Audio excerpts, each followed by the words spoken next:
Real Madrid, how Champions League holders crashed out against Ajax. Real Madrid's 1011-day reign as European champions is over. Full-time, Dortmund 0-1 Spurs. Harry Kane's deadly artistry fires Spurs past Dortmund and into last eight. Victor Lindelof wary of Kylian Mbappe ahead of PSG vs Man United. Manchester United centre-back Victor Lindelof says he is relishing the challenge of stopping Kylian Mbappe in Wednesday's Champions League last 16 decider against Paris Saint-Germain. Ole Gunnar Solskjaer only contracted to Manchester United '. Manchester United's interim manager Ole Gunnar Solskjaer says his contract with former club Molde has expired. Welcome to channel The Golden Goal. We will bring you the fastest, latest news about the day of the ball world. Take the subscribe, and press the bell button to see the next videos.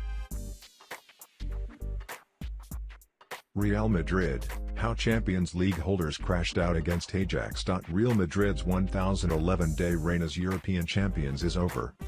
2 years, 9 months and 5 days since they beat fellow Spaniards Atletico Madrid in the 2016 final in Milan, they have finally been eliminated from Europe's premier club competition after 3 titles in a row. Santiago Solari's team saw their 2-1 first leg lead overturned in emphatic fashion, as Dutch side Ajax claimed a stunning and deserved 4-1 victory at the Bernabeu. Despite only being in charge for 113 days, Solari has overseen Real's 2 heaviest home Champions League defeats, with this coming after the 3-0 defeat by CSKA Moscow in December. And Tuesday's exit comes 6 days after they were eliminated from the Copa del Rey by fierce rivals Barcelona, whom they trail by 12 points in La Liga. No Ronaldo, no Champions League. For the first time since May 2015, a run stretching 46 months, Real Madrid are out of the Champions League. They have a remarkable record since the start of the 2015-16 season, in which they claimed the first of their 3 successive titles. Real had reached at least the semi-finals in every season since they were knocked out in the last 16 by French side Lyon back in 2010, in Cristiano Ronaldo's first season with the club. So what has gone wrong? Too much to sum up in one paragraph, but obviously losing the goals of Ronaldo has been a major problem.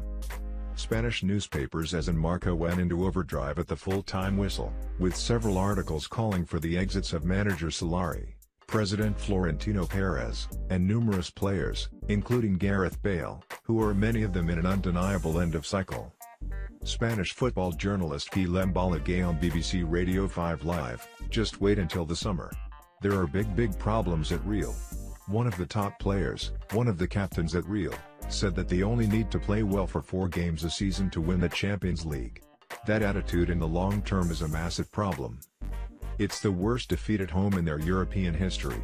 There was resignation from the fans, they just went home without making any noise. They cannot compete in the market like they used to. They stopped getting Galacticos in 2014 and the squad is thinner and thinner. Who would you say is a superstar in this team? Everyone has disappointed.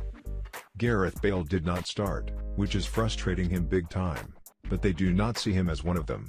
When he has been given the responsibility he hasn't shown, but he won't shine if he's only given 15 or 20 minutes.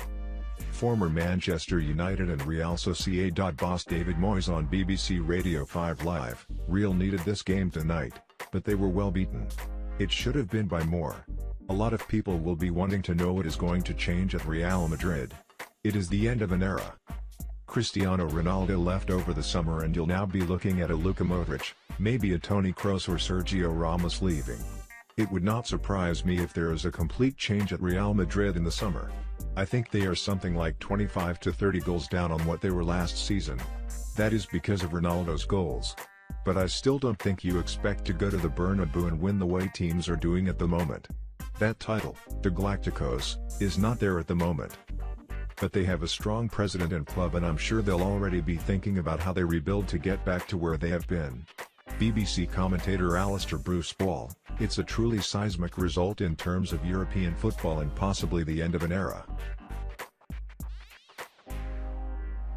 Full-time, Dortmund 0-1 Spurs. Harry Kane's deadly artistry fires Spurs past Dortmund and into last eight. It is perhaps worth recalling the situation in which Tottenham found themselves after the 3rd match of this Champions League group phase. With only 1 point on the board, even Mauricio Pochettino had practically written them off. "It's nearly over," the manager said. "It will be very difficult. Look at Spurs now.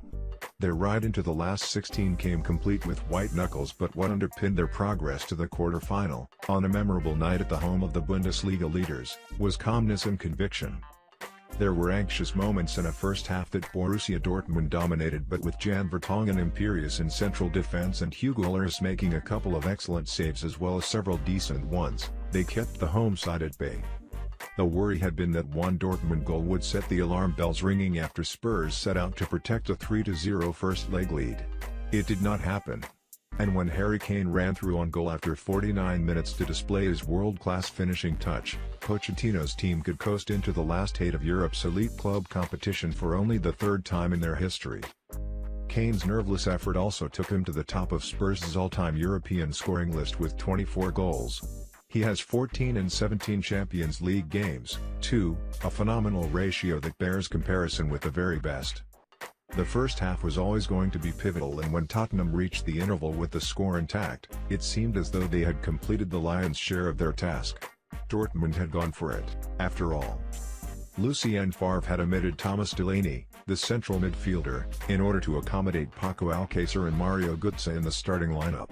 Götze roamed alongside Marco Reus in the central attacking areas, behind Alcácer, and Reus in particular bristled with menace. Dortmund pressed high from the first whistle, swarming all over Spurs, and they struggled to get out of their half. The first half was a siege, a time for Pochettino's defenders to prove themselves in the face of wave after wave of attacks from the home side.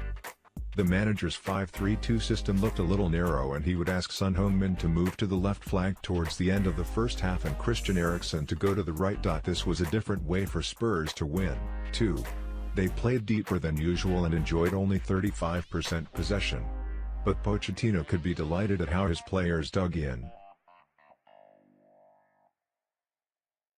Victor Lindelof wary of Kylian Mbappe ahead of PSG vs Man United. Manchester United centre-back Victor Lindelof says he is relishing the challenge of stopping Kylian Mbappe in Wednesday's Champions League last 16 decider against Paris Saint-Germain. United's injury-hit squad face a daunting task to overturn the 2-0 deficit at the Parc des Princes, but caretaker manager Ole Gunnar Solskjaer says if his side get the first goal they will believe.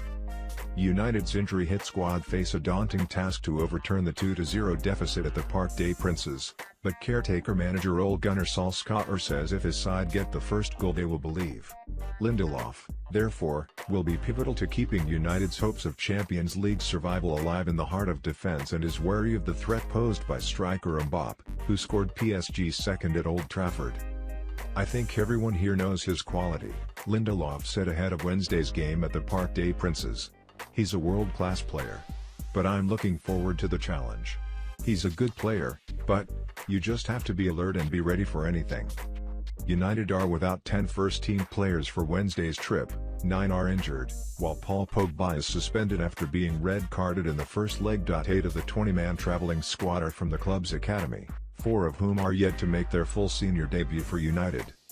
Lindelof added, "I'm only 24, so I can't say that I feel old. But there's some very good young players here and it's a good experience for them. I think they are very happy to be here and travel with us, and, of course, as a young player you always want to be with the first team and especially to experience the Champions League, so I think they are very happy. These are the kind of games you wanted to play," he added. "These are the kind of games you dream about when you were younger, to go out and play the big games, and this is a big game, so I'm really looking forward to it." Ole Gunnar Solskjaer only contracted to Manchester United.